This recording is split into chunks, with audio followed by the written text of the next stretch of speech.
direction. A window into the... Hello, Cliff. How are you doing? I'm doing fine, Vladimir. How are you? It's great to hear you and great to have you here in Dublin. How's morning there? Very cloudy at the moment, but it's going to be very hot here. All right. I must apologize, I'm running a little late. We had a very intense Aikido session last night, and I have a big pile of aches and troubles. All right. I know you're a busy man, and I'm really glad and thankful to you and from the name of all Russian people that are going to listen to you. Now, can we discuss our questions, because I don't want to keep you really for a long time, because I know you're a really busy man. Yes, go ahead. Now, did you receive those questions that I sent you this morning? Not this morning, no, not yet. Okay. I will look now and see if there's email from you. But go ahead. Now, the first question that we agreed was, you were saying on your previous talk on radio, and I was listening, that 2012 is a multidimensional event. And I would ask you to specify, if you can, in more details, as there are many theories about what will be happening with humans as multidimensional beings, of course. So what exactly your point that 2012 is a multidimensional event? Okay. It's a long answer, so let's be prepared for that. No problem, I'm happy to do it. Okay, then I'm going to start by describing our current situation. And we actually need to start back at about 1820, okay? All right. And in about 1820, the whole solar system of that we're in started a particular trajectory that takes it in a sine wave pattern, sine, S-I-N-E, sine wave pattern up and down the periphery of this large magnetic plate that is at the center of the ecliptic of the Milky Way galaxy. So the solar system we are in can be thought of as going up and down over the edge of this plate. We started going into this last move in about 1820, and it started really intensifying as we shifted about 1940. And during that period of time, we went through this zero-level band, which was just slightly higher levels of magnetism coming from the magnetic flat plate that is the center of the Milky Way galaxy.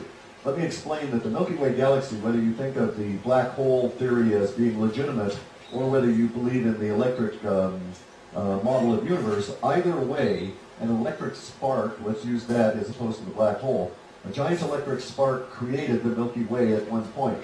As that spark ignited, it expanded out in a sphere.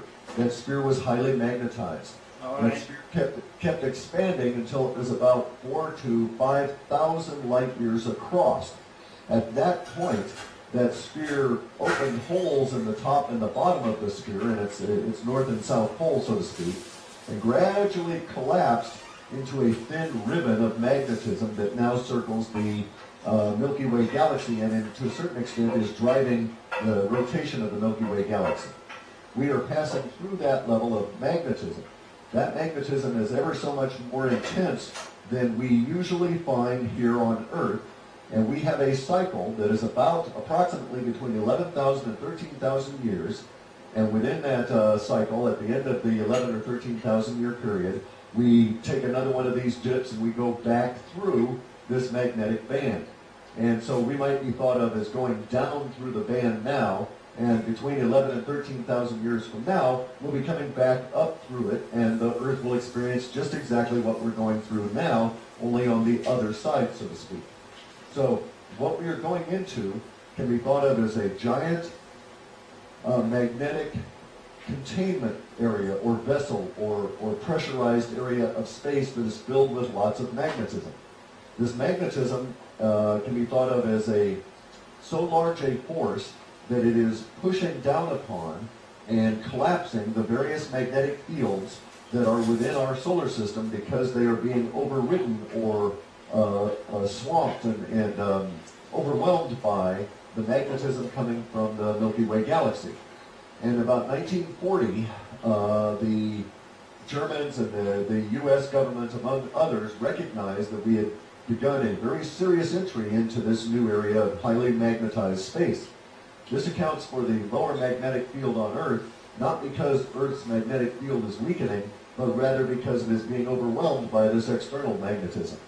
This external magnetism, in terms of the multidimensional part of 2012, we can look at it this way. At approximately the end of the Mayan calendar, we will be at the middle point, the most intense point of that magnetic band. This magnetic band is approximately 20 years wide relative to the time it takes our solar system to pass through it. True, we've been working on getting into that magnetic band since about 1820, but the real intense part is only about 20 years wide. That 20 years is, of course, coincident with the kind of 20-year time span that the Mayan calendar refers to.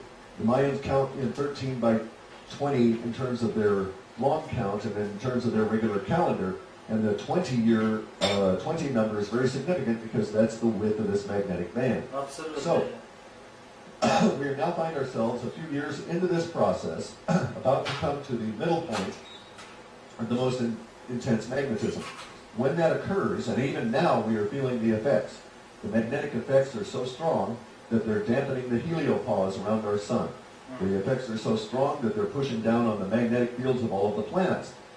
Okay, so the magnetic field is pushing down on the energies of the sun in terms of its magnetic field, the Earth, Venus, Mars, all of the planets. And we're seeing those effects throughout the whole solar system. If you imagine it, our planet is actually a collection of rocks that are held together by magnetism, basically, and they circle and push down upon our core. Whether you believe the core is molten metal or plasma, as I do, it is neither not pertinent. But the magnetic field is pushing us down so much that the expected response is a form of heating, and that's why our planet is getting hot from the middle out. Most of the global warming effects, most of the warming effects and the earth changes of the planet, if you look deep enough, you will actually see that they are coming from the inner Earth. So, for instance, the oceans are becoming very warm, but they're not becoming very warm from the surface. They're becoming warm from the bottom sea. And we're also seeing all of the volcanoes pop off. We've seen recent volcanic activity that dwarfs anything we've seen in the last several hundred years. Much of it is related to, again, the pressure being exerted by squishing down all of the continents on the inner core of the planet. And something has to give, and so the magma is basically pressurized and pushed out of any possible outlet. That same magnetism is also affecting humans and all life on the planet. We're in an extinction event right now. Many species are not able to deal with this magnetism, and they are going extinct. Humans apparently will be able to survive it because we have survived it in the past. However, please note that the magnetism will actually influence individual and collective groups of people. And we're seeing people become very irritable and unable to control their emotions. And we'll see more and more of this as we go on. And that level of this multidimensional event could be very disastrous if we don't recognize that it is not internal emotions that are in flux. It is this magnetic pressure cooker that is causing us to feel those emotions in flux. And so we have to start recognizing that our influences are coming externally, and therefore we can say, aha, I'm not really angry, I'm merely expressing anger because my body is being pressurized by this magnetism, but now that I know, I don't have to do that. Yeah. Make sense? Yeah, absolutely, yeah. And it's manifesting, it's like our emotion, it's like TV screen. It just shows you exactly what's going out through you. Correct.